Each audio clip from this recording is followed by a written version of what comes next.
All right, wonderful people, welcome back to this wonderful channel where we bring you back-to-back updates and information as the world. In case it's your first time of joining us on this wonderful channel, kindly go ahead and subscribe, like, comment, share, and also remember to on your notification button so that whenever our news drop, you will be the first. We'll collect them. Let's go down to the news proper as it be.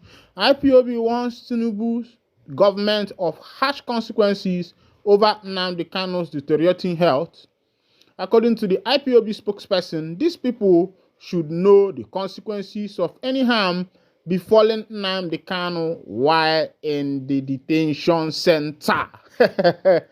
Oh, Setela, the members of the indigenous people of Biafra don't they para, they don't send message, give Tinubu's government say, say Mazi Nnamdi Kanu will be say una carry put for the DSS detention and in health condition they deteriorate. Say they say that thing it get consequences, so make we go down to the full detail of the information. Because as I see, it be like say Kasala go boss soon. The indigenous people of Biafra IPOB has raised the alarm over the deteriorating health condition of its detained leader Nnamdi Kanu, warning the president Bola Tinubu-led government against the harsh consequences of Kanu's continued detention. IPOB, in a statement issued on Monday by its media and publicity secretary Emma Powerful, said that the health condition of Kanu, who is currently detained at the Department of State Service DSS headquarters facility in Abuja, is deteriorating. Powerful added that it has become very obvious that the Nigerian government, the Nigerian judiciary, the DSS operatives, and some Igbo Southeast politicians are all together in a plot to eliminate Mazi Nnamdi Kanu. According to the IPOB spokesperson, these people should know the consequences of any harm befalling Nnamdi Kanu while in their custody. We have repeatedly demanded for the release of Nnamdi Kanu as ordered by Nigerian Appeal Court, which discharged and acquitted him of all charges. Similarly, the Supreme Court had ruled that Nnamdi Kanu did not jump bail. He said the same Apex Court declared his abduction extraordinary rendition from Kenya to Nigeria illegal. If the federal government and DSS have not succeeded in destroying IPOB since 2021, that they kidnap an extraordinary rendition Mazi Kanu, what makes them think that they can destroy IPOB now? The Directorate of State of the Indigenous People of Biafra reiterates its demand for the immediate and unconditional release of Mazi Nnamdi Kanu to enable him properly take care of his health, since it has become very clear that the deteriorating condition of his health is as a direct consequence of the neglect of the Nigerian government and its secret police, the DSS, to provide him with appropriate and adequate health facility.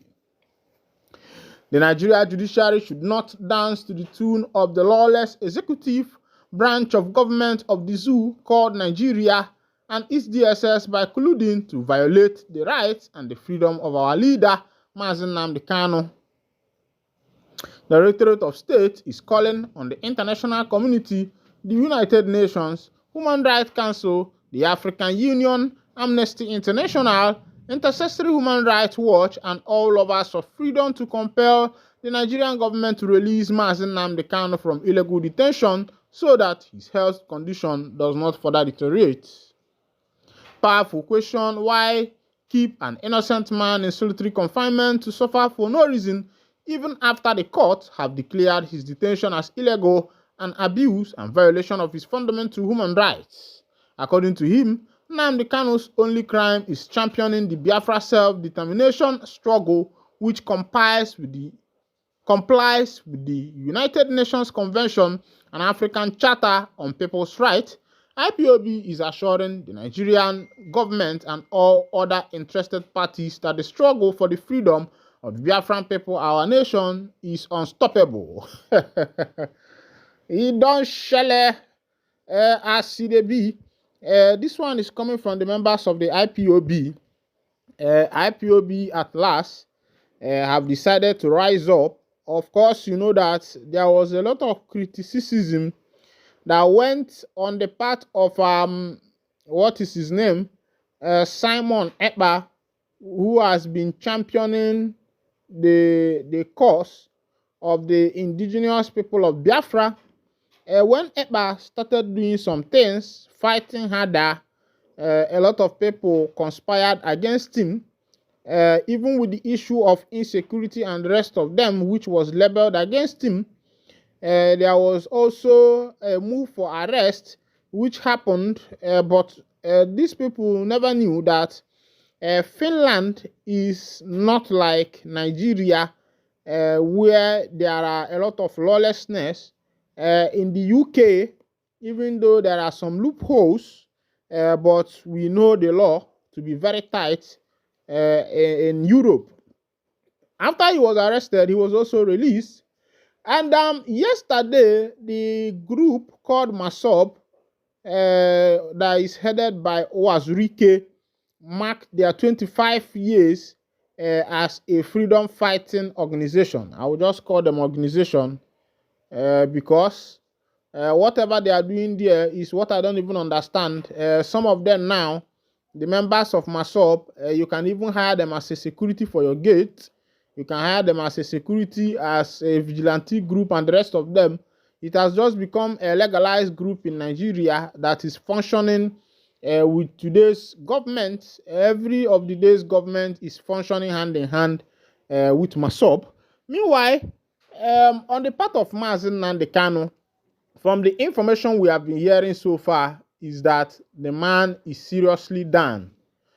And you know, when a man is down. All right, on another information, explosion has rocked a major city in Nigeria as gunmen attack military police base. You don't share it. Of all my hearing about the military, I thought that the military police is supposed to be the hardest of all of them, but as it is, government has attacked military base. Meanwhile, before I bring you that information, let's see what is happening in Bamako.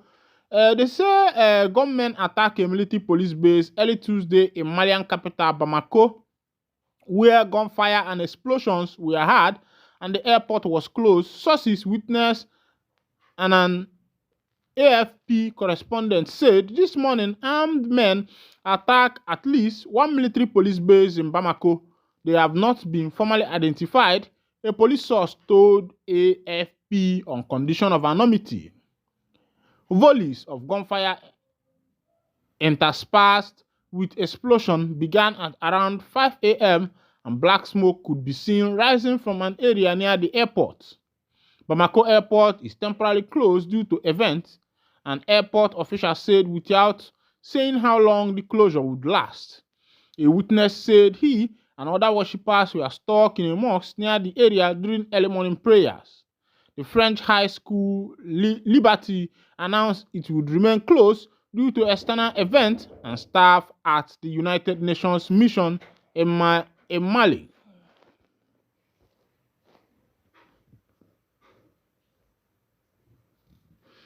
In Mali received a message urging them to limit their movement until further notice.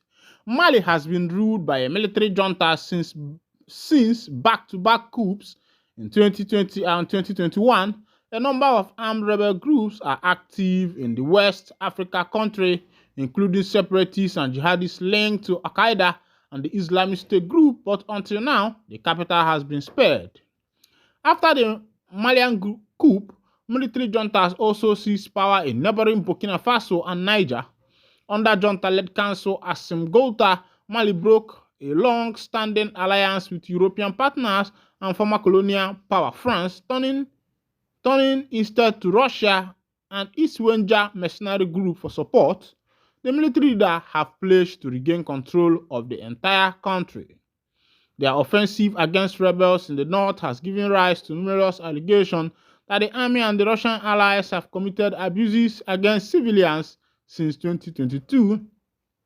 charges they deny. This one is happening live in Mali. Mali. Remember that as it is now, Mali is in the hands of the military, and the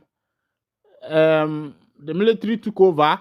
And of course, you know what happens in the military government, that when a coup is done, that other coup follows also, because as you are planning your coup, other people are learning from you to be able to make their own coup. As it is, Nigerian Army slams IPOB for torturing retired corporal in a viral video. Osetila. The Nigerian Army has expressed strong condemnation of a distressing video circulating online, which was shared by Simon Ekpa, the Prime Minister of the Biafra Republic government in exile. In the video, Corporal Toriola Adewale, a former soldier who honorably retired from the Nigerian Army 6 years ago, is seen being subjected to brutal maltreatment by the IPOB and its affiliate, the Biafra Liberation Army. In a statement released by the Director of Army Public Relations, Major General Onyema, it was revealed that the ex-soldier was forced to make coerced statements urging active military personnel to abandon their duties and disregard their constitutional responsibilities. He was also made to falsely claim that he was treated well during his captivity. The army dismissed claim made by IPOB and its leader Simon Ekpa that Corporal Toria is still serving in the Nigerian army, labeling such statement as outrageous propaganda. According to the military, these assertions are merely an attempt to justify the inhuman treatment of an unarmed, law-abiding citizen who served his country with distinction. Another katakata don't set again, oh. But meanwhile, here I got to wind down the curtain. If not the first time we say they carry body chook, kindly go ahead and subscribe. Thank you for listening and God bless you.